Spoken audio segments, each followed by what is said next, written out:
Alors, dans ce numéro, on doit trouver la masse de B. Si on reproduit le schéma, on va voir quelles sont les forces qui sont appliquées sur le A et B. Donc ici, j'ai le A. Ici, j'ai ma masse B. Ok. Euh, donc j'ai ici le poids PA. J'ai le poids PB.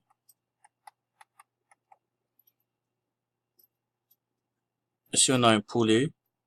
Donc, on a la tension de la poulie. Et ici, on a la tension de la poulie au point B.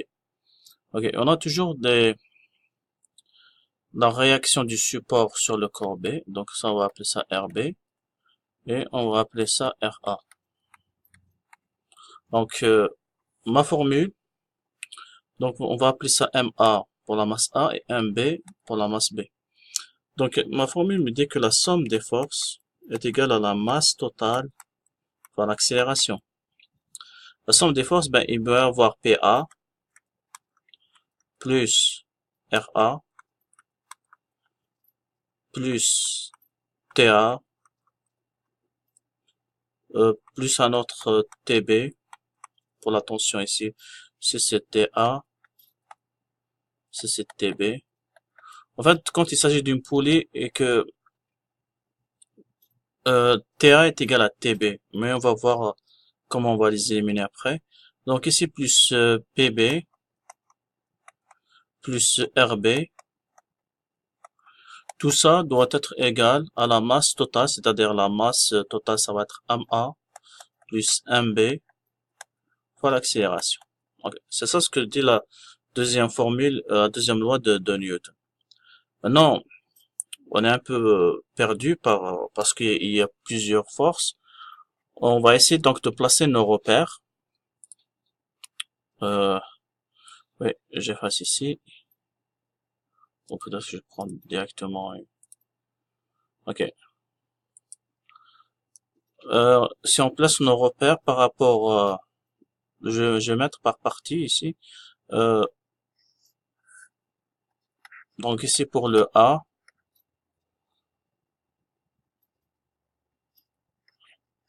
ici on a B. Donc mon repère, ça va être un repère XY. Donc le X en rouge, le Y en vert. Je prends une orientation. Je prends cette orientation parce que dans mon corps ici, je vais juste le déplacer.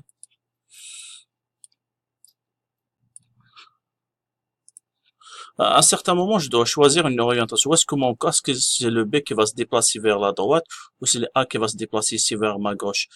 Peu importe l'orientation, on va trouver juste des chiffres qui vont être positifs ou négatifs. Donc là, je vais choisir une orientation suivant l'énoncé que ça c'est positif. C'est pour ça que j'ai orienté mes axes comme ça. Et si je le place ici, le X, je le place ici. Donc le X, il va être placé ici et est orienté de ce sens. Donc le X, tout ça, tout ça, tout ça, c'est X. Donc est orienté comme ça. Et Y, il va être orienté vers le haut. Et ici, il va être de cette. Euh, j'ai pas changé l'orientation de mes axes, c'est juste que quand on le déplace, on a l'impression qu'on l'a changé. Donc ça, ici on a Y vers le haut. Mais si je le déplace, bah, par exemple, je le déplace de cette façon, hein, comme ça. Donc, je vais juste voir que mon X il sera toujours comme ça, et mon Y, il va être comme ça. Donc, c'est juste que le fait de le déplacer. Euh, je vais voir donc ce qui se passe au niveau de A, ce qui se passe au niveau de B pour que je fasse mes projections. Euh, sur mon A, donc ici c'est le A, donc on a le poids P, PA. Donc ici on a TA, ici on a R. Donc quand je place mon repère X, Y, je sais qu'il n'y a pas de mouvement sur Y, mais Donc ici c'est 60 degrés, ici c'est le même angle. Alors, sur A, il va y avoir PAX. Je vais pas calculer ici, ici il doit y avoir donc, ça c'est PAY, et ici c'est PAX. Je calcule PAX. PAX, donc ici on a 60 degrés là, c'est la même chose que 60 degrés là. C'est cette longueur que je cherche qui est là. Donc si je calcule sinus de 60 degrés, elle doit être donc c'est PAX divisé par PA. Ce qui implique que PAX est égal à PA sin 60 degrés. Donc si je regarde là, ici par rapport au corps A, on a j'ai TA. Donc n'oubliez pas que l'orientation est comme ça. Donc sur l'axe des X, qu'est-ce qui se passe? Ben, il y a TA qui est positif. Donc je vais l'appeler T ou TA, c'est la même chose parce que TA c'est la même chose que TB. Donc je vais l'appeler T. Moins PAX. Donc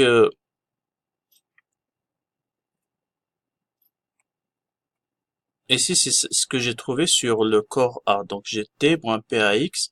Je le laisse comme ça. C'est pas égal. Je vais voir ce qui se passe sur le côté B.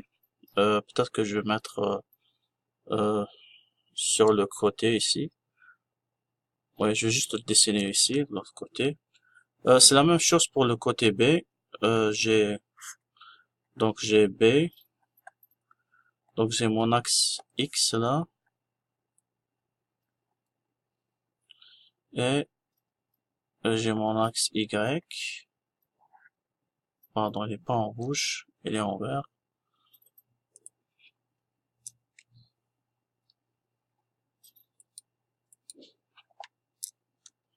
Donc ici, il est en vert. Ok. J'ai le poids PB ici. Donc ici, j'ai 30 degrés, c'est le même angle que celui-là. Alors, sur l'axe des X, je dois calculer cette distance,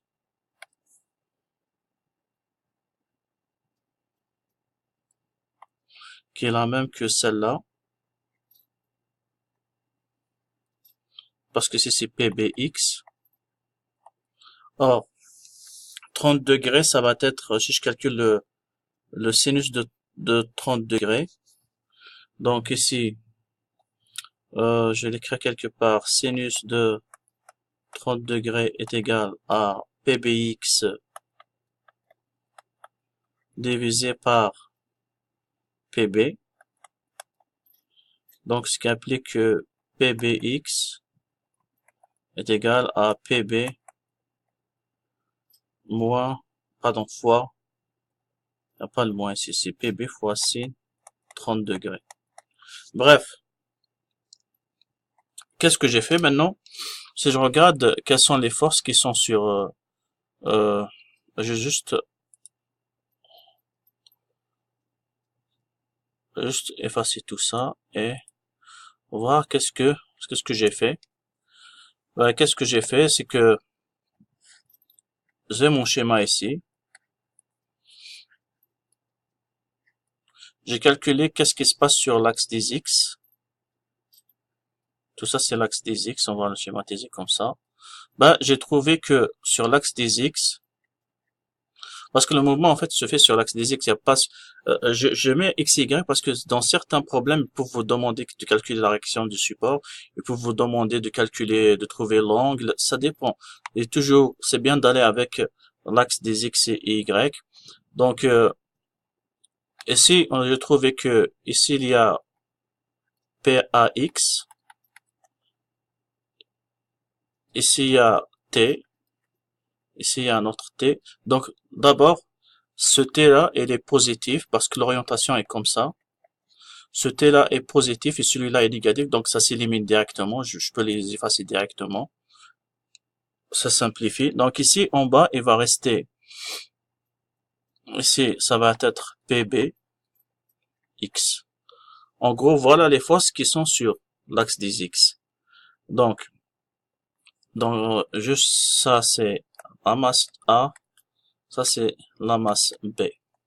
Alors, je fais le calcul, la somme des forces qui sont sur l'axe des X est égale à la masse totale fois l'accélération.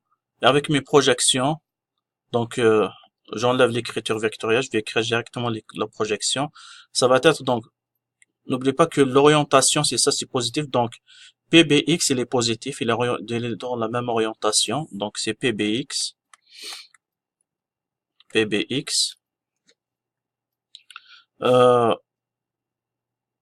Donc, moins T plus T, ça simplifie directement. Donc, ici, moins PAX. Moins PAX, j'ai pris que c'était négatif parce qu'il est contraire à mon orientation. Est égal donc à la masse de A plus la masse de B fois l'accélération. Ok. Maintenant, PAX, je l'ai calculé, c'était, en fait, même PBX, je l'ai calculé, c'était PB sinus 30 degrés, moins PAX, c'était PA fois sin de 60 degrés. Donc, ça est égal à la masse de A fois l'accélération plus la masse de B fois l'accélération. Là, j'ai juste distribué l'accélération pour que je puisse calculer la masse de B. N'oubliez pas qu'on cherche la masse de B. Donc, PB, c'est la masse de B fois G fois sin 30 degrés moins PA, c'est la masse de A fois G fois sin de 60 degrés. Donc, est égal à la masse de A plus 1B fois A. Maintenant, je prends 1B et je le mets de l'autre côté. Quand je le mets de l'autre côté, je vais lui changer de signe. Donc, je vais mettre 1B fois G sin 30 moins 1B fois A. Donc, je l'ai déplacé à ce côté, je change de signe. Je vais essayer de faire rapidement. En même temps, le moins MAG sinus 60, je le prends, je le déplace de l'autre côté, il va devenir plus. Donc, il va faire MA G sin 60 plus MA fois A. Finalement, donc, j'efface tout ça.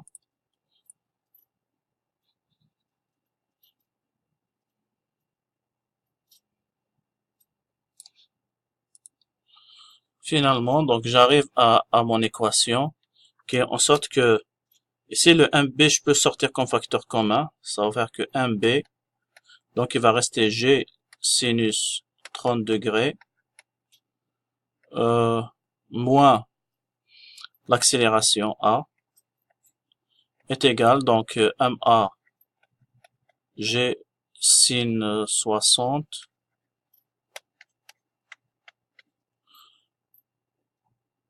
plus MA fois l'accélération. Juste effacer en bas.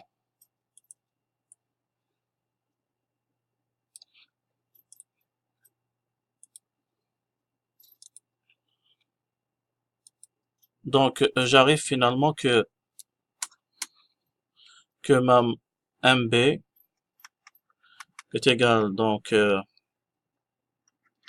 MAG sin 60 plus MA fois l'accélération divisé par G sin 30 degrés moins l'accélération. Donc, j'espère que je me suis pas trompé dans les calculs. S'il y a une erreur, pouvez, pouvez me la remarquer. Donc,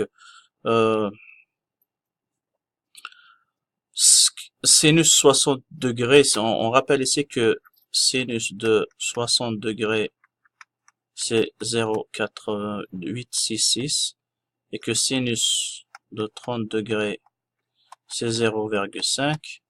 Un calcul, moi, ce que j'ai trouvé comme résultat, c'est 142,43 divisé par 3,9. Ça donne 36,52 kg. Voilà.